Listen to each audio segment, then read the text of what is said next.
When people ask us what we do at the people side, I often tell them that we lead high trust conversations with leaders and teams. And the reason why we do that is because we know that trust is the foundation of human performance. Without it, we just don't see the kinds of results we want to see from ourselves and from others. Now, if I were to ask you, are you a trustworthy person? You would probably tell me, yeah, people should trust me. And now, if I ask you, do you trust everybody that you work with? Most of you would say, I don't think that that's exactly what I would say. And there's different ways that we trust each other at work. There's different currencies that we exchange with each other in the workplace. And we know that those things really matter if you want people to work well together. So I would love to share a model with you created by Patrick Lencioni called The 5 Dysfunctions of a Team that does a really good job of explaining why trust is so foundational, not just to us at the people side, but why it should also be a foundational thing for you to consider as the leader of a team.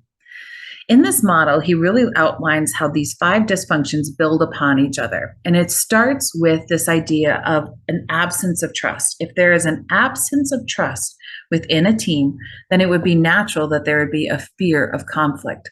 They're going to be less likely to give each other direct and candid feedback and challenge each other directly if they don't trust each other.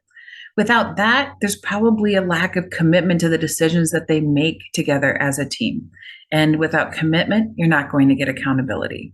Low accountability equals low results.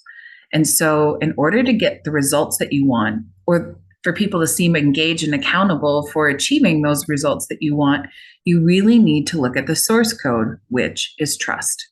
Now, to help teams demystify this gigantic word called trust, we created a team talk. And the team talk really looks at 4 different trust funds that you are either making a deposit or a withdrawal from when you are interacting with your team.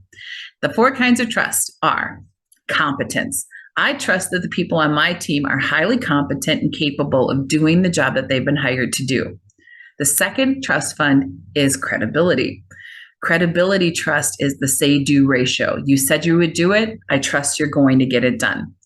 The third kind of trust that we extend to each other in the workplace is candor. And candor is a 2-headed type of trust. It is not just, I think you're telling me the truth. In other words, I don't think you're being dishonest. I don't think you're lying to me.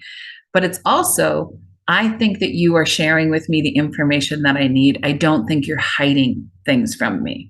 So that's candor trust. And the 4th kind of trust is called care.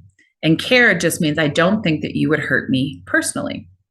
Now, your trust funds are full or empty with different people who you work with. And this exercise that you're about to do helps you really assess those trust funds and the state of trust that you have right now as a leader.